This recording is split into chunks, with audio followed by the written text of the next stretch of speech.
Office से निकलने के बाद अयांश अपने डैड के मेंशन की ओर बढ़ गया। कुछ 1 घंटे ड्राइव करते हुए वो पूरा वक्त सिर्फ कल रात के बारे में ही सोचता रहता है। उसका एकांशी के साथ हमबिस्तर होना उसे ग्लानि से भर रहा था। वो चाहता तो खुद को रोक सकता था, लेकिन उस वक्त वो खुद को रोक नहीं पाया। सोचते हुए उसे पता भी नहीं चला कि कब वो अपने डैड के मेंशन पहुंच गया। सबसे पहले उसने घर के अंदर जाकर अपने एक सूट को निकाला और बाथरूम की ओर बढ़ गया। जब वो पूरी तरह से तैयार हो गया तो घर से निकलने से पहले उसने वक्त देखा। पहले से ही सुबह के 11 बजे हुए थे, जिससे उसने राघव को कॉल किया और पूछा क्या एकांशी वहां पहुंच गई है। जवाब में राघव ने उसे कहा अभी तक तो नहीं, लेकिन मेरी आरोही से बात हुई है। वो बता रही थी कि मिसेज आदित्य काफी परेशान है, लेकिन काफी रिक्वेस्ट के बाद वो आरोही के साथ आने के लिए तैयार हो गई है। कुछ ही मिनटों में वो यहाँ होंगे। राघव सब कुछ बता ही रहा होता है कि उसे फोन रखने की आवाज आती है, जैसे अयांश एकांशी के बारे में सुन ही ना रहा हो, या शायद ये भी हो सकता है कि वो राघव की आवाज को सुनना ना चाहता हो। हॉल में पहुंचने पर एकांशी ने देखा वहाँ पहले से ही काफी लोग थे। सारे ही बिजनेस सूट में अच्छी तरह तैयार थे। काफी सारी लड़कियां और औरतें भी महंगे कपड़ों में खड़ी थी। उन सब के मुकाबले एकांशी ने एक सिंपल सी ग्रे रंग की साड़ी पहन रखी थी। वो पहले ही अनाउंसमेंट को लेकर परेशान थी, जिससे उसने ज्यादा मेकअप भी नहीं किया था और तनाव से उसका छोटा सा चेहरा और भी अधिक छोटा लग रहा था। सबको देखते रहने के बाद एकांशी की नजर उस जगह आकर टिक गई जहां मायरा, सुनीता और नैनिका खड़ी ना जाने क्या बातें कर रही थी, लेकिन वो बीच बीच में हंस भी रही थी। वो उन्हें देख ही रही थी कि आरोही ने उसके करीब आकर कहा मिसेज आदित्य आपको इस तरफ आना है। इतना कहते हुए आरोही ने एकांशी के हाथ को पकड़ा और उसे लेकर एक ओर बढ़ गई। स्टेज के बिल्कुल सामने एक कुर्सी पर उसने एकांशी को बैठने के लिए कहा और उसके मुरझाए चेहरे की ओर देखकर खुद उसके लिए वहां से कुछ एनर्जी ड्रिंक लेने के लिए बढ़ गई। जब तक वो अपने हाथों में जूस लेकर लौटी, उसने देखा पूरा हॉल मीडिया से भर गया था और सारे ही लोग आपस में अयांश के अचानक इस अनाउंसमेंट को लेकर ही चर्चा कर रहे थे। पूरे हॉल में कोई रिलैक्स और पूरा कॉन्फिडेंट दिख रहा था तो वो बस नैनिका ही थी। उसे ऐसा लग रहा था कि आज अयांश की इतनी बड़ी कंपनी उसे सिर्फ एक कॉन्ट्रैक्ट के बेस पर मिल जाएगी। वो बस अयांश के आने का और अपनी जिंदगी का सबसे बड़ा तोहफा पाने का इंतजार कर रही थी। कुछ ही पल बाद हॉल में बिल्कुल शांति छा गई। सभी लोग एक तक दरवाजे की ओर ही देखने लगे। राघव ने अयांश को हॉल के मेन गेट पर खड़ा देखा तो उसकी ओर ही बढ़ गया। वहाँ अयांश के पीछे पहले से ही 2 गार्ड्स खड़े थे। अयांश हर वक्त उनके साथ नहीं होता, लेकिन जब भी वो कभी भीड़ और मीटिंग वाली जगहों पर जाता तो वो गार्ड्स उसके साथ जरूर नजर आते। सर सब कुछ रेडी है, पेपर्स भी और मिसेज आदित्य भी। राघव ने अयांश के पास पहुंचकर उसके चेहरे की ओर देखते धीरे से कहा। सबकी तरह एकांशी भी दरवाजे की ओर ही देख रही थी। उसका दिल एक बार फिर जोरों से धड़कने लगा। इसी बीच एकांशी को महसूस हुआ कि लोगों के भीड़ से कुछ लड़कियों की आहें भरने की आवाज भी आ रही थी, जो जाहिर तौर से अयांश के लिए ही था। उनमें से कुछ जर्नलिस्ट और कुछ कंपनियों की ओनर के साथ साथ उनकी असिस्टेंट भी थी। सारी भीड़ खड़ी हो चुकी थी और सबकी नजरें अयांश पर गड़ी हुई थी, लेकिन एकांशी अब भी अपनी सीट पर ही बैठी हुई थी। उसने अपने सिर को अयांश की ओर से मोड़ लिया और एक तक अपने हाथों में लगे घाव की ओर ही देख रही थी। सभी लोग अयांश की रिस्पेक्ट में खड़े थे, लेकिन एकांशी बैठी हुई थी। ये देखकर आरोही जल्दी से उसके पास आई और उसे उठाने लगी, लेकिन एकांशी ना तो खुद वहां से उठी और ना ही अपने सिर को ही ऊपर किया। हार मानकर आरोही उसके बगल में खड़ी हो गई और अयांश की ओर देखने लगी। इधर अयांश हमेशा की तरह उसी अंदाज में था, बिना किसी इमोशन के। वो बिना किसी की ओर एक नजर देखे स्टेज की ओर बढ़ने लगा।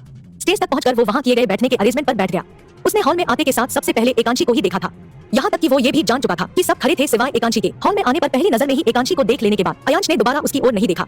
जो लोग उसके साथ काम करते थे वो सब उसके इस तरह के ठंडे बर्ताव से अच्छी तरह से वाकिफ थे, लेकिन जो उसे पहली बार देख रहे थे वो उसे घमंडी और एरोगेंट समझने लगे थे। अयांश के बैठ जाने पर सभी लोग निश्चिंत होकर अपनी अपनी जगह पर बैठ गए। कुछ पल में ही हॉल में एक बार फिर शांति पसर गई और सब अयांश के बोलने का इंतजार करने लगे। सब कुछ शांत देखकर अयांश ने अपने सामने रखे माइक को उठा लिया और कुछ पल सोचते रहने के बाद कहना शुरू किया। हेलो एवरीवन, अभी कुछ 2 महीने पहले मैंने सभी छोटी या बड़ी कंपनियों के साथ काम करने के लिए एक मीटिंग रखी थी, लेकिन सारी कंपनियों के प्रोजेक्ट्स और आइडिया देखने के बाद मुझे रियलाइज हुआ कि जितने भी अतुलनीय प्रोजेक्ट और आइडिया है वो ज्यादातर महिलाओं द्वारा ही बनाए गए हैं। इसलिए मैं आदित्य ग्रुप ऑफ कंपनी का डायरेक्टर अयांश आदित्य महिलाओं को हर क्षेत्र में आगे बढ़ने का समर्थन करते हुए अपनी कंपनी का 40% शेयर्स एकांशी अयांश आदित्य के नाम करता हूँ। पहले ही आए हुए मीडिया वाले अयांश और वहाँ उपस्थित लोगों की तस्वीर लेने में बिजी थे, लेकिन अयांश के इस अनाउंसमेंट से पूरे मीटिंग हॉल से जैसे मक्खियों की तरह आवाज आनी शुरू हो गई। वहाँ आदित्य ग्रुप ऑफ कंपनी के चेयरमैन और बाकी बोर्ड मेंबर भी मौजूद थे, जिन्हें अयांश का ये फैसला कुछ रास नहीं आया, जिससे उनमें से एक अपनी जगह पर ही उठकर थोड़े आक्रोश के साथ बोला, आप कैसे इतनी बड़ी कंपनी को एक ना समझ। कहते हुए वो अयांश की ओर देखने लगा। उसने देखा कि अब तक बिना किसी भाव के बैठा अयांश एकांशी के लिए ना समझ सुनकर उसे गुस्से से घूर रहा है, जिससे उसने अपने शब्दों को सुधारते हुए कहना जारी रखा। मेरा मतलब है मिसेज आदित्य ने आज तक किसी कंपनी में एक छोटे से एम्प्लॉय के तौर पर भी काम नहीं किया है। क्या वो कंपनी की जिम्मेदारियों को निभा पाएंगी? 40% शेयर देने का मतलब आप उन्हें कंपनी की आधी जिम्मेदारी सौंप रहे हैं। आपको नहीं लगता कि ये कंपनी को डुबाने वाला फैसला है? अयांश के अनाउंसमेंट के बाद एकांशी ने जब अपना सिर उठाकर उसकी ओर देखा तो वो बिल्कुल उसके सामने ही बैठा हुआ था। फर्क ये था कि वो नीचे थी और वो ऊपर स्टेज पर बैठा हुआ था। मीटिंग हॉल में इतनी तेज रोशनी नहीं जल रही थी, लेकिन कैमरे की फ्लैश लाइट एक पल के लिए भी अयांश के चेहरे से नहीं हट रही थी। एकांशी को ये बिल्कुल भी अंदाजा नहीं था कि अयांश ये अनाउंस करने वाला है। उसने सोचा था कि आज वो नैनिका से शादी को लेकर मीडिया को न्यूज देगा, जिससे वो थोड़ी हैरानी से उसकी ओर देखने लगी। उसके हाथों में पसीने बनने लगे थे, वो जैसे वही जम सी गई थी। एकांशी को अपनी ओर अपलक देखता देख अयांश अपनी जगह से उठ चुका था। मीडिया के कुछ जर्नलिस्ट और उसके कंपनी के कुछ मेंबर्स उससे लगातार इस फैसले को लेकर सवाल कर रहे थे। सभी अयांश के इस फैसले का विरोध भी कर रहे थे, लेकिन अयांश उनकी बातों पर बिना कोई ध्यान दिए स्टेज की सीढ़ियों से उतरने लगा था। अपने सवालों का जवाब न मिलता देख सुनीता भी गुस्से से अब खड़ी हो चुकी थी। उसने पार्टी में किए साजिश को लेकर सोचा था कि अयांश सारी जिंदगी एकांशी से नफरत करेगा और दोनों का कोई बच्चा भी नहीं होगा, जिससे सारी प्रॉपर्टी एक बार फिर उनके बेटे नक्श की हो जाएगी। लेकिन अपनी कंपनी का आधा हिस्सा एकांशी के नाम करता देख उनके दिमाग में ये सवाल घूमने लगा था कि अचानक अयांश और एकांशी के बीच इतनी अंडरस्टैंडिंग कैसे हो गई कि अयांश उसे अपना सब कुछ देने को तैयार हो गया। क्या इन दोनों के बीच सब कुछ ठीक हो गया?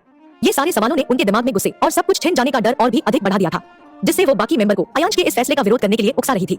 मायरा इस फैसले से खुश थी। वो कभी भी अयांश के खिलाफ नहीं जाती थी। वो जानती थी कंपनी को कैसे चलाना है, ये अयांश से बेहतर कोई नहीं समझता और इस फैसले से कंपनी का ही कुछ फायदा होगा।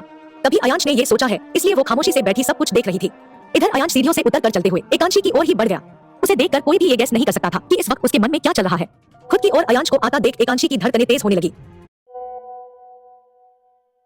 अयांश चलता हुआ एकांशी के बिल्कुल सामने आकर खड़ा हो गया। वो कुछ पल तक एकांशी के नीचे किए सिर को देखता रहा और फिर अपने पॉकेट से एक हाथ को निकालकर उसके सामने कर दिया।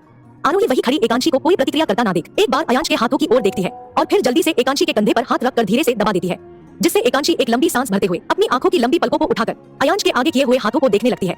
उसने जैसा सोचा था वैसा कुछ भी नहीं हो रहा था, बल्कि इसके विपरीत अयांश का बिहेवियर उसके प्रति जेंटल और गंभीर था। शायद ये सब कल रात की वजह से ही था। हो सकता है अब उसे यकीन हो गया हो कि वो उसके लिए लॉयल थी। जैसा वो सोचता था उसके बारे में वो वैसी लड़की नहीं थी। उसने नशे में ये भी तो पूछा था कि आखिर वो उसे पसंद क्यों नहीं करता। क्या ये सवाल काफी नहीं था उसके अंदर के प्यार को दिखाने के लिए? इतना सब सोचते हुए वो अब तक अपने हाथों को अयांश के सख्त हाथों में रख चुकी थी और उठकर खड़ी हो गई। अयांश आसानी से उसके हाथों के ठंडकपन को महसूस कर सकता था। एक पल के लिए तो उसने ये भी सोचा कि इस लड़की के हाथ इतने ठंडे क्यों हैं, लेकिन दूसरे ही पल लोगों के सवालों को सुनते हुए वो आगे बढ़ने लगा। उसने अपने हाथ में एकांशी के हाथ को काफी टाइटली पकड़ रखा था। पीछे चलते हुए एकांशी अब तक सिर्फ अयांश को ही देख रही थी। उसने जिस रक्षात्मक तरीके से उसके हाथों को पकड़ा हुआ था उसे महसूस करके एकांशी अपने सारे दर्दों को भूलने लगी थी। इस वक्त उसके दिल में एक अनजानी सी खुशी उमड़ रही थी और अभी तक के उसके सोचे गए बुरे ख्याल एक एक कर खत्म होने लगे थे। स्टेज पर पहुंचकर अयांश ने एकांशी के हाथ को छोड़ दिया और बिल्कुल उसके बगल में खड़े होते हुए अपने एक हाथ को पीछे करके उसकी पतली कमर पर रख दिया और उसे थोड़ा अपने करीब खींचते हुए राघव की ओर एक नजर देखा, जिससे राघव तेजी से भागता हुआ स्टेज पर आया और अयांश के दूसरे खाली हाथ में माइक पकड़ा दिया। माइक लेने पर अयांश ने जैसे ही उसे अपने मुंह तक लाया, सारे लोग एक बार फिर चुप हो गए। सब खामोशी से उसके जवाब का इंतजार करने लगे। लोगों के इतने सारे सवालों को सुनते रहने के बाद भी अयांश ने अपने उसी ठंडे लहजे में बस इतना कहा, कंपनी मेरी है, इसके शेयर भी मेरे हैं। किसे देना है और किसे नहीं देना मेरा फैसला होगा। और सबसे बड़ी बात, मैं एकांशी के साथ खड़ा हूँ। क्या अब भी किसी के मन में कोई सवाल है? मुझे नहीं लगता कि मेरी मौजूदगी में एकांशी की काबिलियत पर कोई सवाल खड़ा होना चाहिए। अयांश का जवाब सुनकर मीडिया वाले उसकी और एकांशी की साथ में पिक्चर लेने लगे और वहाँ मौजूद बाकी ऑफिस के मेंबर्स और पार्टनर एक दूसरे से बातें करने लगे। मायरा एकांशी और अयांश को देखकर अभी भी मुस्कुरा रही थी, लेकिन सुनीता गुस्से में उठकर वहाँ से जाने लगी। पूरे हॉल में सुनीता दुखी और गुस्से में दिखाई दे रही थी, लेकिन उससे भी ज्यादा कोई गुस्से में था तो वो नैनिका थी। गुस्से से उसके चेहरे का रंग लाल हो गया था। अयांश के कुछ भी अनाउंस करने से पहले उसने सोचा था कि आज अयांश की कंपनी का आधा हिस्सा उसे मिल जाएगा, लेकिन वो इस बात को भूल गई थी कि अयांश हमेशा ही हर प्रॉब्लम से निकलने का नया रास्ता ढूंढ लेता था। वो अपने जीतने के घमंड में इस कदर चूर थी कि उसे अयांश द्वारा इस तरह सब कुछ पलट देने का अंदाजा भी नहीं था। वो अभी भी अपने चेयर पर ही बैठी हुई थी और लगातार एकांशी की ओर ही घूरे जा रही थी। इधर अयांश का एकांशी के करीब इस कदर खड़े होकर मीडिया में ये कहना कि मैं एकांशी के साथ खड़ा हूँ, उसे और भी खुशी से भर रहा था। उसके मन की खुशी उसके चेहरे पर साफ नजर आ रही थी। वो सोच रही थी कि अब अयांश उस पर यकीन करने लगे हैं, तभी तो अपनी कंपनी का 40% उसके नाम कर दिया। उसके दिल में एक बार फिर इस उम्मीद ने जगह बना ली कि अब सब कुछ नॉर्मल होगा उसकी जिंदगी में। कुछ 10 मिनट बाद अयांश ने राघव को फिर कुछ इशारा किया और राघव ने वहाँ पड़े मेज पर 2 फाइल्स रख दी और एकांशी के समीप जाकर आदर के साथ कहा, मिसेज आदित्य, आपको पेपर्स पर साइन करने होंगे। राघव की बात को सुनते हुए एकांशी ने महसूस किया कि अयांश ने उसके कमर से अपना हाथ हटा लिया है और उससे थोड़ी दूरी बनाते हुए नैनिका की ओर ही एक अजीब मुस्कान के साथ देख रहा है। अयांश की इस तरह की मुस्कान और नैनिका के चेहरे के गुस्से को देखकर एकांशी को ऐसा लगता है जैसे दोनों के बीच किसी चीज को लेकर जंग चल रही हो और इस वक्त उस जंग में नैनिका हार गई हो। लेकिन इससे पहले कि वो नैनिका और अयांश के एक्सप्रेशन और भी अधिक गहराई से देख पाती, राघव की आवाज एक बार फिर उसके कानों में पड़ी और वो पेपर्स पर साइन करने के लिए मुड़ गई। जब वो पेपर्स को साइन कर रही थी तो राघव उसे सब कुछ बता रहा था कि इस पेपर्स में क्या क्या लिखा है। एकांशी ने जब ये सुना कि अयांश ने उस पेपर्स में ये मेंशन किया है कि वो उसे अपनी पूरी जिंदगी में डाइवोर्स नहीं दे सकती, तो उसका दिल तेजी से धड़कने लगा। उसने सुबह सोचा था कि आज अयांश उससे डाइवोर्स के लिए कहेगा, लेकिन आज सब कुछ उसके सोच के बिल्कुल विपरीत हो रहा था। वो खुशी से खिलखिला उठी, जिस पर राघव ने भी मुस्कुराते हुए बस इतना ही कहा, सर आपको नहीं छोड़ना चाहते, मैं जानता हूँ वो थोड़े अकड़ू है लेकिन दिल के बहुत अच्छे हैं। जिस पर एकांशी ने अपने सिर को थोड़ा हाँ में हिला दिया और पेपर्स पर साइन कर दिया। इट्स डन कहते हुए राघव ने फाइल्स को बंद कर दिया और एकांशी की तरफ देखते हुए कहना जारी रखा, अब आपको रोज ऑफिस आना होगा, आपकी मैनेजर आरोही आपके साथ हर पल रहेगी। इतना कहकर वो अयांश की ओर बढ़ गया और आरोही एकांशी के पास आकर खड़ी हो गई। अयांश ने सबसे पहले उन पेपर्स पर एकांशी के सारे साइन देखे और फिर राघव से धीमी आवाज में पूछा, क्या इसमें मेंशन हर एक पॉइंट उसे समझा दिया? जी सर कहते हुए राघव थोड़ा मुस्कुराता है और अयांश के मूड को शांत देखते हुए फिर कहता है, मिसेज आदित्य खुश है, देखिए उनकी ओर। राघव के कहने पर अयांश एकांशी की ओर तो नहीं देखता, लेकिन उसे जरूर घूरने लगता है, जिससे वो सॉरी सर कहते हुए मीटिंग के खत्म होने का अनाउंसमेंट करने चला जाता है। अयांश भी बिना कोई भाव के नीचे उतरने लगता है और चलते हुए मीटिंग हॉल से बाहर जाते हुए अपने गार्ड से एकांशी को सेफली घर पहुंचा देने का ऑर्डर दे देता है। जब वो अपनी कार की ओर बढ़ रहा होता है तब नैनिका उसे रोकते हुए कहती है, वेल डन, अपनी पोजीशन भी बचा ली और अपने शेयर्स भी। अयांश बिना पीछे मुड़े हुए ही अपने सिर को थोड़ा घुमाकर तिरछी मुस्कान के साथ उसके बाद का जवाब देता है, तुमने अपनी चाल चली और मैंने अपनी, बस फर्क ये था कि तुम्हें ओवर कॉन्फिडेंट हो गया था। जीतने का पहला रूल ये है कि सामने वाले को कमजोर मत समझना और तुमने अयांश आदित्य को कमजोर समझकर अपनी हार की पहली सीढ़ी चढ़ी। इधर अयांश को जाता हुआ देख एकांशी भी उसके पीछे गई। उसने सोचा कि अयांश ने उसके लिए आज बहुत कुछ किया है और अब जब वो उस पर यकीन करता है तो वो उससे बात करना चाहती थी, उसे हर चीज के लिए शुक्रिया करना चाहती थी, जिससे वो भी हॉल से बाहर आ गई। बाहर आते हुए जब वो अयांश और नैनिका से कुछ दूरी पर थी तब उसने अयांश को ये कहते हुए सुन लिया कि दोबारा एकांशी से हमारे रिश्ते को लेकर कभी भी झूठ मत बोलना और ये बात अपने इस छोटे से दिमाग में कभी मत लाना कि मैं तुमसे प्यार करूंगा। अयांश को सुनकर एकांशी के कदम वही रुक गए, उसका चेहरा निराश हो गया था। वो वही खड़ी अयांश के चेहरे की ओर देखते हुए सोचने लगी थी कि अयांश नैनिका से प्यार नहीं करते, फिर नैनिका ने उससे झूठ क्यों बोला था। इससे पहले कि वो कुछ भी रिएक्ट करती, पीछे से आरोही ने उसका नाम पुकारा, जिससे अयांश की नजरें उस पर ही टिक गई, जिससे वो थोड़ा घबरा गई और मुड़कर आरोही की ओर बढ़ने लगी। अयांश भी उसे वहां देखकर ये समझ गया था कि उसने सब कुछ सुन लिया, जिससे वो नैनिका की ओर एक नजर देखकर अपनी कार में बैठ गया और कार को स्टार्ट करने से पहले उसे राघव की कही गई बात याद आ गई कि आज मिसेज आदित्य बहुत खुश है, जिससे ना चाहते हुए भी उसकी नजर अपनी कार के साइड मिरर पर चली गई। उसे एकांशी का रिफ्लेक्शन दिखाई देने लगा। एकांशी ने इतनी महंगी साड़ी नहीं पहनी थी, उसकी साड़ी बिल्कुल प्लेन थी। उसका पतला शरीर उस साड़ी में और भी ज्यादा आकर्षक लग रहा था। जब भी अयांश उसे घर में देखता वो अपने बालों को बांध कर रखती, लेकिन आज उसके बाल खुले हुए थे और हवा के झोंके के साथ उसके कमर के खुले हिस्से को बार बार छू रहे थे, जिसे देखकर अयांश के आंखों के आगे कल रात का सारा मंजर तैर गया, जिससे उसने अपनी नजर को मिरर से हटाकर कुछ पल रुकने के बाद वहां से तेजी से आगे बढ़ गया। एकांशी को आज इतने महीनों बाद एक साथ इतनी सारी खुशियां मिली थी, जिससे वो बहुत खुश थी। उसके चेहरे से एक पल के लिए भी मुस्कान नहीं हट रही थी। आरोही उसे मुस्कुराते हुए देखकर पूछती है, आप यहाँ क्यों आ गई? अयांश, सर की स्ट्रिक्ट ऑर्डर है, बिना सिक्योरिटी के आप बाहर नहीं जा सकती। आरोही की बातों को सुनते हुए एकांशी अपने सिर को थोड़ा घुमाते हुए अयांश की कार को जाता हुआ देखती है और फिर आरोही से बिना कुछ कहे अंदर चलने का इशारा करती है। आरोही भी सिर को हिलाते हुए आगे उसके साथ चलने लगती है। तभी नैनिका गुस्से में एकांशी के सामने आ जाती है और उस पर अपना गुस्सा दिखाते हुए कहती है, एक बार मुझसे जीत गई तो ये मत सोचना कि मैं अयांश को छोड़ दूंगी। वो मेरा है और मैं उसे पाकर रहूंगी। तुमने मुझसे मेरी जगह छीनी है, पर याद रखना तुम्हें मैं अपनी जगह कभी नहीं लेने दूंगी। नैनिका की बात सुनकर एकांशी के चेहरे पर फिर से एक मुस्कान तैर गई और उसने अपनी भवों को उठाते उसे जवाब दिया, अयांश कोई चीज नहीं है जिन्हें आप पाकर रहेंगी। वो मेरी किस्मत है और किस्मत से आप उन्हें कैसे छीनेगी। और रही बात जगह की, तो मैं आपकी जगह कभी लेना नहीं चाहती और आप मेरी जगह कभी ले नहीं सकती। Now excuse me. इतना कहकर एकांशी आरोही के साथ आगे बढ़ गई। एकांशी और अयांश को जीतता देख नैनिका गुस्से से पागल हो रही थी, जिससे उसने एक बार फिर एकांशी को इमोशनली तोड़ने की कोशिश करते हुए अयांश को पाने की बात कही थी। उसे अयांश से कोई लेना देना नहीं था, उसके दिल में किसी के लिए भी कोई इमोशन नहीं था। लेकिन एकांशी के जवाब से उसका दिमाग ज्यादा खराब हो गया था, जिससे वो गुस्से में अपने हाई हील्स के साथ चलते हुए कार की ओर बढ़ गई। उसने सोचा कि अब जब तक वो उन दोनों को तड़पता हुआ नहीं देख लेगी, उसके अंदर की आग नहीं बुझेगी। आज की उसकी इंसल्ट का बदला वो अयांश और एकांशी से लेकर रहेगी। जब एकांशी घर पहुंचती है तो शाम के 5 बज गए होते हैं, जिससे वो आरोही को भी घर जाने को कह देती है और खुद अपने कमरे में चली जाती है। फ्रेश होने के बाद जब वो अपने बेड पर बैठी रूम के टीवी को ऑन करती है तो उस पर उसकी और अयांश की न्यूज चल रही होती है। खुद को अयांश के साथ खड़े देखकर उसके चेहरे पर एक बड़ी सी मुस्कान आ जाती है और वो अपनी हथेलियों को अपने गालों पर रखकर अयांश को ही देखने लगती है। टीवी देखते हुए ही वो कब सो जाती है उसे पता भी नहीं चलता। शायद दिन भर की थकान की वजह से उसे इतनी जल्दी नींद आ रही थी। उसने अभी भी अपने हाथों में टीवी का रिमोट पकड़ रखा था और जब अयांश घर के दरवाजे तक पहुंचा तो उसने देखा कि पूरा घर अंधेरे में डूबा हुआ है। वो अपनी घड़ी की स्क्रीन को जलाकर देखता है तो रात के 10 बज रहे थे। वक्त को देखते हुए वो अपने मन में सोचता है कि क्या वो अब तक घर नहीं आई है, लाइट क्यों ऑफ कर रखा है। सोचते हुए वो दरवाजे को खोलता है और हॉल की लाइट को जला देता है। पूरे घर में सन्नाटा देखकर वो अपने कमरे की ओर बढ़ने लगता है। कमरे की ओर बढ़ते हुए उसे अपने कमरे से टीवी चलने की आवाज आने लगती है, जिससे वो समझ जाता है कि एकांशी रूम में टीवी देख रही है। कमरे के अंदर जाने पर उसकी नजर सबसे पहले टीवी पर ही जाती है। उसने कमरे की लाइट भी नहीं जलाई थी। हमेशा तो वो पूरे घर की लाइट को जला कर रखती है, फिर आज अंधेरे में क्यों टीवी देख रही है। सोचते हुए वो अपने कमरे की लाइट को ऑन कर देता है। तब जाकर उसकी नजर एकांशी पर पड़ती है।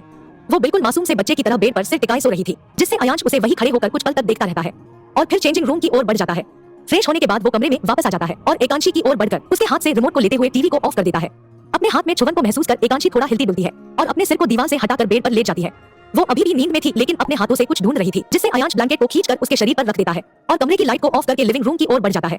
इधर इंदौर में एकांशी के डैड अनुराज राठौर ने जब ये न्यूज सुनी तो उन्हें अपनी बेटी एकांशी के लिए बहुत खुशी हुई।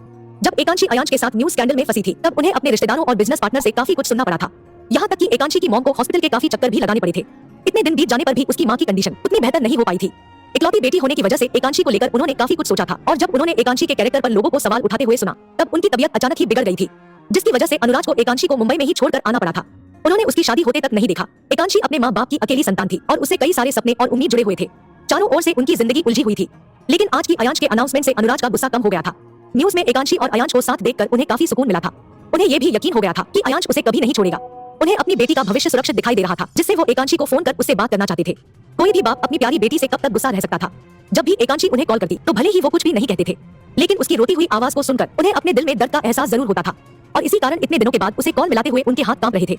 आखिरकार काफी देर तक सोचते रहने के बाद उन्होंने एकांशी को कॉल लगा ही दिया, लेकिन उसका फोन स्विच ऑफ आ रहा था, जिससे उन्होंने फोन को वापस रख दिया और अपनी पत्नी के पास चले गए और उन्हें एकांशी के बारे में बताते हुए उसे मिलने के लिए मुंबई जाने का प्लान बनाने लगे। इधर नक्श को भी जब ये बात पता चली तो वो काफी खुश हुआ। वो अयांश से बात नहीं करता था, जिससे उसने मायरा से ही सब कुछ पता किया और एकांशी को बधाई देने के लिए उसे कॉल मिलाया, लेकिन उसका फोन ऑफ था, जिससे उसने उसे सुबह कॉल करने का सोचा और कार में बैठकर अपने इंदौर वाले घर की ओर निकल गया। इधर अयांश ने घर आने से पहले अपने किसी बिजनेस पार्टनर के साथ एक रेस्टोरेंट में डिनर कर लिया था, जिससे वो स्टडी रूम से अपनी कुछ फाइल्स लेकर लिविंग रूम के सोफे तक बढ़ गया। सोफे पर बैठने से पहले उसने उन फाइलों को वही टेबल पर रख दिया और थोड़ा झुककर सोफे से कुशन को हटाकर अपने बैठने के लिए जगह बनाने लगा। जगह बनाते हुए ही उसकी नजर उसी लाल नाइट सूट पर पड़ती है जो मायरा एकांशी के लिए लाई थी। कल जल्दी से सब कुछ साफ करते हुए शायद एकांशी उसे छुपाना भूल गई थी और वो अभी तक सोफे पर ही रखा हुआ था। उस सूट को देखते हुए अयांश ने उसे अपनी चुटकी से उठा लिया और थोड़ी देर तक घूरते रहने के बाद मन में सोचा, मेरी गैर मौजूदगी में ये लड़की यही सब पहनती है।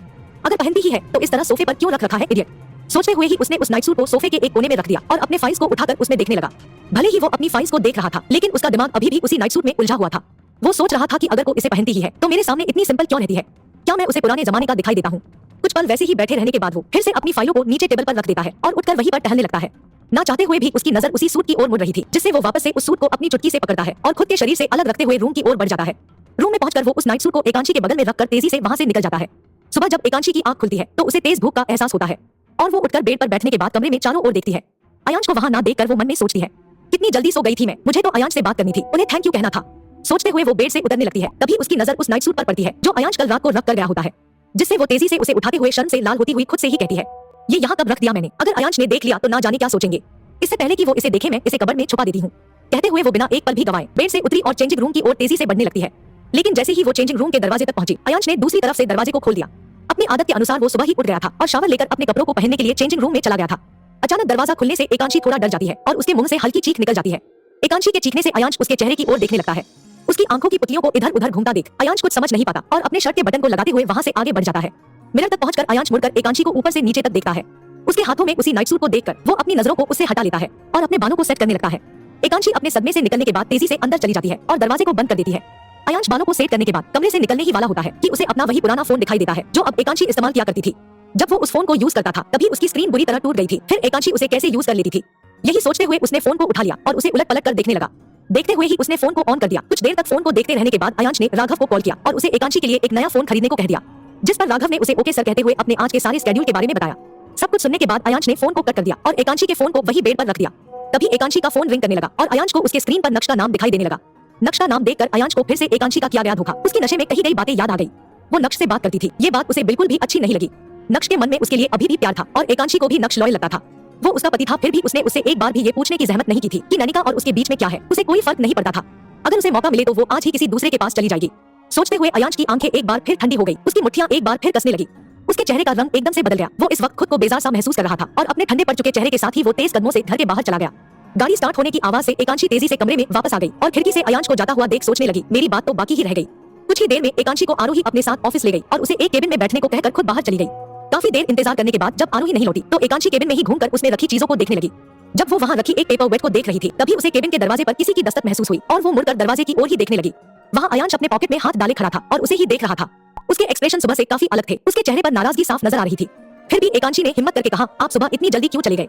एकांशी के सवाल पर अयांश ने कोई जवाब नहीं दिया, बल्कि उसके बदले में उसने अपने भवों को इस तरह ऊपर कर लिया मानो जैसे वो उसे कह रहा हो, तुम मुझसे सवाल कैसे कर सकती हो?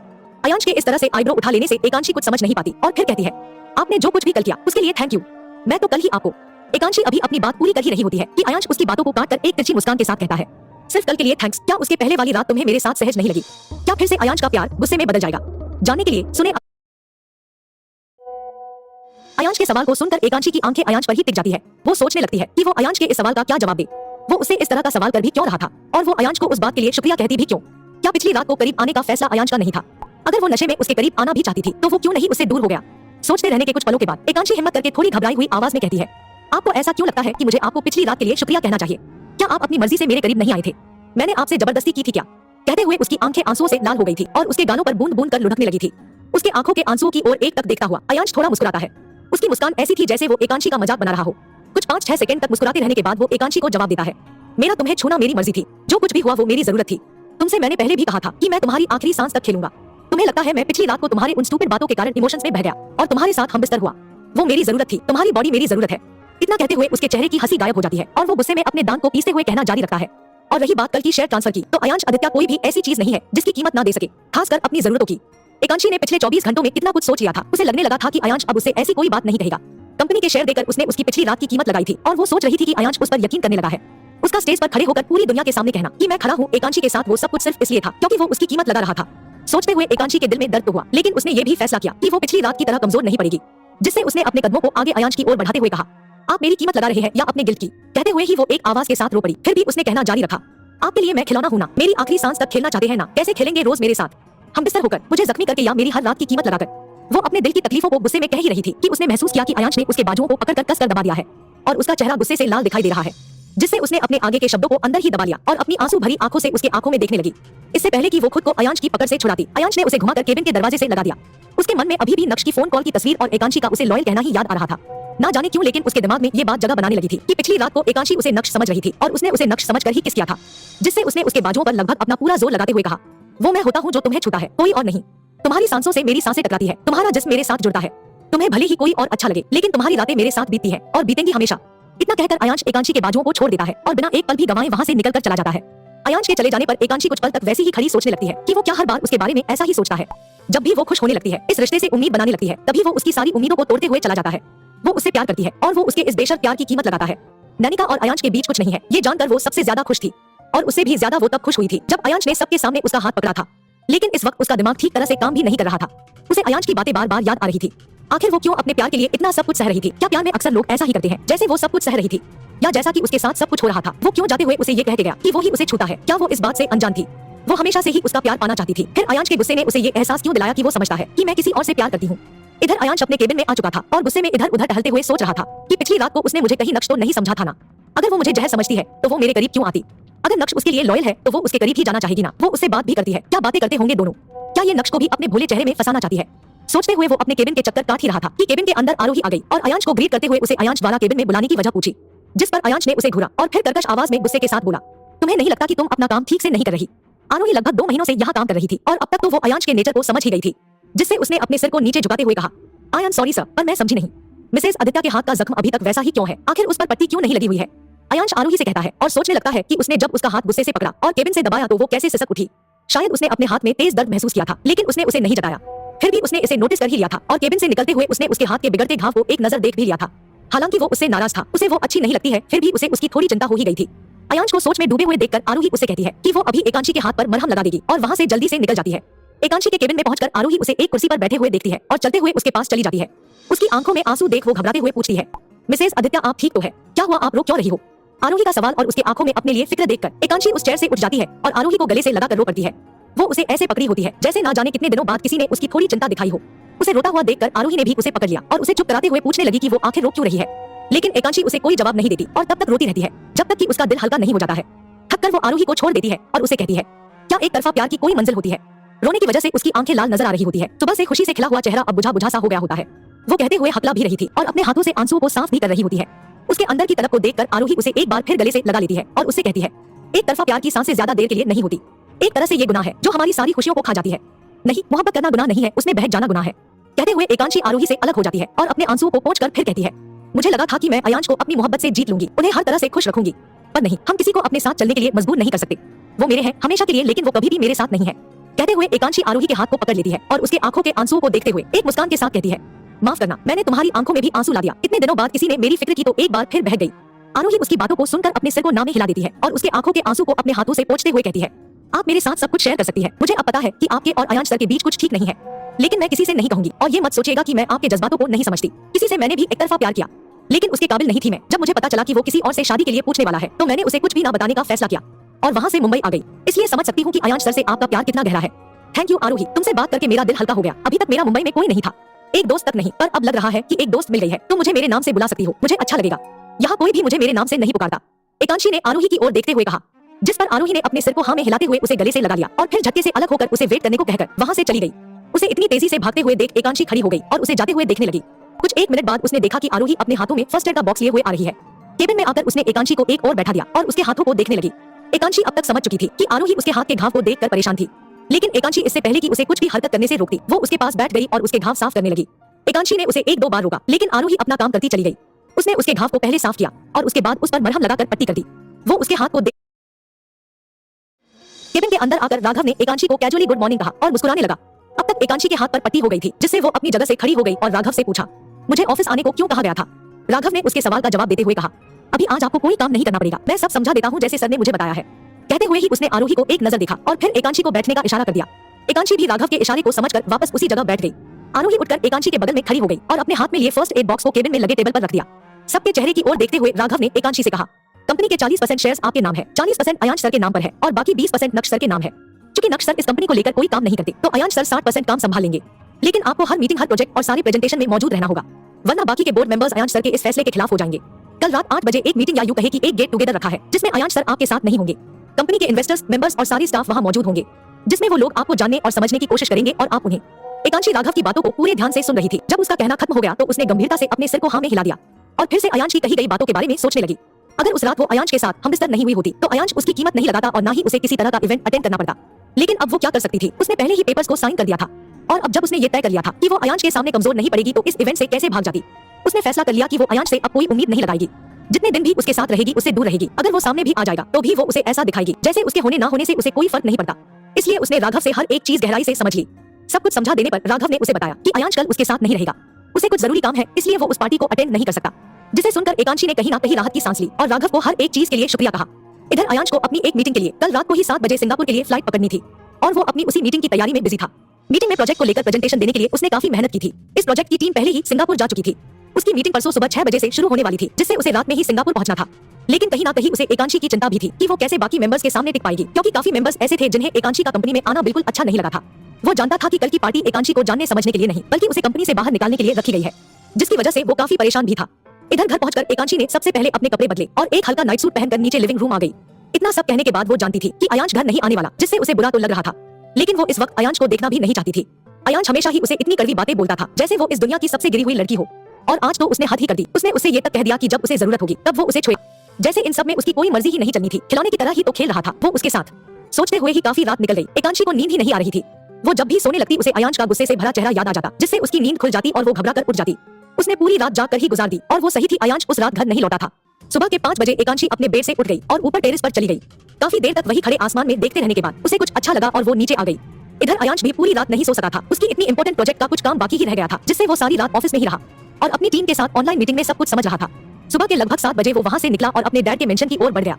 उसके डैड के मेंशन पर हमेशा ही 2 सर्वेंट होते थे, जिनमें से एक हमेशा वही रहता और दूसरा अपना काम करके चला जाता। अयांश को आजकल रोज यही आता देख वो सर्वेंट को कुछ समझ नहीं आता था। वो जानता था कि अब अयांश की शादी हो गई है, फिर भी वो ज्यादातर यही रहता था।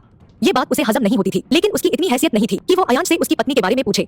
मेंशन पहुंचकर अयांश ने उस सर्वेंट से जूस और कुछ हल्का नाश्ता लाने को कहा और अपने रूम में जाकर फ्रेश हो गया। रात भर जागने की वजह से उसके सिर में दर्द भी हो रहा था, जिससे उसने जूस के साथ एक पेन किलर ले लिया और थोड़ी देर के लिए सोने की कोशिश करने लगा, लेकिन उसे भी नींद नहीं आई, जिससे वो कुछ पल लेटे रहने के बाद उठा और अपने बैग को पैक करने लगा। इधर शाम को गेट टुगेदर पार्टी से पहले आरोही ने एकांशी को अच्छे से तैयार कर दिया। आखिरकार अब वो आदित्य ग्रुप ऑफ कंपनी की मालकिन थी, जिसे देखते हुए आरोही अपने घर से आते हुए मार्केट से एकांशी के लिए एक ड्रेस ले आई थी, जो कि इतनी ज्यादा महंगी तो नहीं थी, पर उसके बाकी ड्रेसेस से काफी सुंदर थी। वो एक सिंपल सा ऑफ शोल्डर आसमानी रंग का लॉन्ग फ्रॉक था, जिसे पहनकर एकांशी बहुत खूबसूरत लग रही थी। आरोही ने उसे एक हाई हील्स की सैंडल पहना दी और चेहरे पर अपने हाथों से मेकअप कर दिया। मेकअप के बाद वो रोज से काफी ज्यादा खूबसूरत लग रही थी। उसने उसके बालों को स्ट्रेट करके खुला ही छोड़ दिया था और कानों में छोटी छोटी मोतियों वाले बालियां पहना दी थी। उन बालियों के मैचिंग की उसने उसके गले में एक चैन भी पहना दिया था। तैयार करने के बाद उसने एकांशी को एक कार की चाबी दिखाते हुए कहा, अयांश सर ने आपके लिए एक कार दी है और कहा है कि अब से आपको कहीं जाना होगा तो आप इसी का इस्तेमाल करेंगी, किसी ऑटो या टैक्सी का नहीं। अयांश की इन सारी चीजों को देखकर एकांशी के दिमाग में एक ही बात आ रही थी कि ये सब अयांश उसे इसलिए दे रहा है क्योंकि वो उसके साथ हमबिस्तर हुई थी। उसे ये सब बिल्कुल अच्छा नहीं लग रहा था। फिर भी वो आरोही के सामने थोड़ा मुस्कुराई और वक्त को देखते हुए उससे चलने को कहा। वहाँ पार्टी में ऑफिस के सभी छोटे बड़े मेंबर से लेकर इन्वेस्टर और बोर्ड मेंबर आए हुए थे। जब तक एकांशी वहाँ पहुंची, पूरा बैंक्वेट हॉल लोगों के भीड़ से भर गया था। उसने सभी ऑफिस के स्टाफ की ओर अच्छे से देखा। वहाँ सुनीता और नैनिका भी मौजूद थी। मायरा भी अपने बॉयफ्रेंड राज के साथ खड़ी थी। वो पहली बार इस तरह की मीटिंग में आई थी, लेकिन फिर भी उसके चेहरे पर ना तो कोई एक्साइटमेंट था और ना ही किसी और तरह का एक्सप्रेशन। वो अयांश की बातों से काफी हर्ट हो गई थी, जिससे उसके चेहरे पर मुस्कान भी मुश्किल से ही आ रही थी। आरोही और राघव के कहने पर वो कुछ लोगों से मिली। वो लोग काफी समय पहले से ही बिजनेस की दुनिया में काम कर रहे थे, जिससे एकांशी उनसे काफी अच्छे से बात कर रही थी। वो सबसे एक एक कर मिली। कंपनी के सबसे पुराने इन्वेस्टर मिस्टर विशाल शर्मा एकांशी से काफी दूर खड़े थे। वो अधेड़ उम्र के एक मोटे से आदमी थे। उनके साथ उनकी पत्नी भी खड़ी थी, जिससे राघव ने एकांशी को वहाँ चलने को कहा और उनकी महत्ता को समझते हुए अच्छे से बात करने को कहा। उनके करीब पहुंचकर एकांशी उनसे हेलो कहकर हाथ मिलाने ही वाली थी कि वहाँ नैनिका आ गई और एकांशी को लगभग धकेलते हुए उसकी जगह खड़ी हो गई। उसने उसे जानबूझकर धक्का दिया था, फिर भी उसने नाटक करते हुए सॉरी कहा और मिस्टर विशाल से हाथ मिलाते हुए कहने लगी, हेलो, मैं नैनिका सिंह, एनएस एंटरप्राइजेस की डायरेक्टर। मेरी कंपनी आपके साथ काफी लंबे समय से काम करना चाहती है, लेकिन हमेशा की तरह आप मिस्टर अयांश की कंपनी को ही चुन लेते हैं। कहते हैं अपना टेस्ट समय समय पर बदल लेना चाहिए, वरना एक ही टेस्ट बोल कर देता है। विशाल से कहते हुए नैनिका एक नजर एकांशी को देखती है और एक कड़वाहट भरी मुस्कान के साथ कहना जारी रखती है, और अब मिस एकांशी, ओ मुझे माफ कीजिएगा, मिस्टर अयांश ने अपनी कंपनी की बागडोर को एक ऐसे इंसान के हाथ में सौंप दिया है जिसे एक दिन का भी एक्सपीरियंस नहीं है। एनसी कंपनी के डायरेक्टर अभी तक आए भी नहीं है। ऐसा लगता है अपनी जिम्मेदारी उतार दी है उन्होंने। खैर, मैं तो बस आगाह करने आई थी, कहीं आपके इन्वेस्ट किए हुए पैसे डूब ना जाएं। लेकिन आपका मेरी कंपनी में हमेशा स्वागत होगा। नैनिका की बातों को सुनते हुए विशाल सच में इस बात पर ध्यान देता है कि वहाँ पार्टी में अयांश मौजूद नहीं है, जिससे उसका चेहरा कुछ फीका सा पड़ने लगता है, जिसे देखकर एकांशी झट से नैनिका की बातों का जवाब देती है। अब आपकी कंपनी में वो टेस्ट होता जो हमारी कंपनी में है, तो मिस्टर विशाल आपको ही चुनते। उन्होंने हमें चुना है तो उन्हें हम पर यकीन भी होगा। क्यों, सही कहा ना मिस्टर विशाल? आपको अयांश आदित्य से कोई शिकायत है क्या? कहते हुए एकांशी नैनिका की ओर उसी तरह से देखकर मुस्कुराती है जिस तरह वो मुस्कुरा रही थी और फिर कहती है, और रही बात अयांश की, तो वो अपना काम खत्म करके ही एंजॉय करते हैं, तभी तो बिजनेसमैन ईयर होते हैं। अब सब आपकी तरह दूसरों के इन्वेस्टर का ब्रेनवॉश करने का काम थोड़ी ही करते हैं। इसके बाद वो विशाल और उसकी वाइफ की ओर देखते हुए कहती है, मुझे नहीं लगता कि आपको मेरी कंपनी में आने से कोई प्रॉब्लम होगी। जहाँ तक मुझे पता है आपकी पत्नी भी एक बिजनेस वुमेन है और शुरू में वो भी अनएक्सपीरियंस ही होंगी और आपने उन्हें वैसे ही सपोर्ट किया होगा जैसे। फिर वो नैनिका को सुनाकर अपने शब्दों पर जोर देते हुए कहती है, मेरे हस्बैंड अयांश मेरा सपोर्ट कर रहे हैं। मिस्टर विशाल उसकी बातों से काफी प्रभावित हुए थे। उन्होंने उसकी तरफ देखा। इस वक्त एक अजीब तरह की चमक थी उनकी आंखों में। उनको एकांशी की खूबसूरती कुछ ज्यादा ही आकर्षित कर रही थी। बाकियों की तरह उन्हें एकांशी बनावटी नहीं लग रही थी, जिससे उन्होंने एकांशी की ओर देखकर कहना शुरू किया, जी सही कहा मिस एकांशी ने, हर इंसान पहले नौसिखिया ही होता है और जब मिस्टर अयांश मिस एकांशी के साथ है तो हमें कोई फिक्र नहीं। कहते हुए ही वो एक वेटर को अपनी ओर आने का इशारा कर देते हैं। वेटर के आने पर वो एक ड्रिंक का गिलास उठाकर एकांशी के हाथ में, एक गिलास नैनिका के हाथ में और एक गिलास अपने हाथों में लेकर चीयर्स करते हुए कहते हैं, अपने हस्बैंड की तरह आप भी काफी सुलझी हुई और खूबसूरत है। नैनिका को एकांशी की तारीफ जरा भी बर्दाश्त नहीं होती, जिससे वो मुस्कुराकर विशाल से एक्सक्यूज मी कहती है और वहां से चली जाती है। उसके आंखों के गुस्से को एकांशी नोटिस करती जरूर है, लेकिन कोई प्रतिक्रिया नहीं देती है। एकांशी नैनिका और विशाल की बातें पीछे खड़े राघव और आरोही साफ साफ सुन सकते थे और एकांशी के द्वारा नैनिका की बेइज्जती देखकर दोनों ही मुस्कुरा रहे थे। दोनों में से किसी को नैनिका अच्छी नहीं लगती थी, जिससे दोनों ही एकांशी के जवाब से बहुत खुश थे। उसके चले जाने पर आरोही तेजी से एकांशी की ओर बढ़ी और उसे थोड़ा अपनी ओर खींचकर कहा, ये नैनिका पूरे इंडस्ट्री में यही काम करती है, उसे दूसरों का प्रोजेक्ट, उनके क्लाइंट और आइडिया चुराना बहुत पसंद है, आप इससे बच के ही रहना। वैसे आपने इसकी अच्छी बेइज्जती की, मुझे तो बड़ा मजा आया। जब तक वो दोनों बातें करती है तब तक लगभग सभी लोग वहां आ चुके थे और अपने अपने टेबल पर बैठने लगे थे। एकांशी वही खड़ी अपने लिए एक जगह ढूंढने लगती है, तब उसकी नजर एक टेबल पर पड़ती है जो था तो हॉल के बीचों बीच पर उस पर कोई नहीं बैठा था। वहां पर 4 कुर्सियां रखी हुई थी और वो पूरी तरह से खाली था। उसे वैसे भी लोगों से बात करना कुछ पसंद नहीं आ रहा था, इसलिए वो आरोही को अपने साथ लेकर उसी टेबल की ओर बढ़ गई। सभी को बैठा देख वो भी एक कुर्सी पर बैठ गई और आरोही को भी बैठने को कहा। अब जब सब आ चुके थे तो वेटर ये पूछने के लिए राघव के पास आया, सर अब जब सब आ चुके हैं तो क्या हम खाना सर्व कर दें? राघव ने ना में सिर हिलाते हुए उसे जवाब दिया, थोड़ी देर और रुको, अभी बॉस ऑफ द ईयर का आना बाकी है। क्या करेगी अब नैनिका एकांशी को सबक सिखाने के लिए? जानने के लिए सुने अगला एपिसोड सिर्फ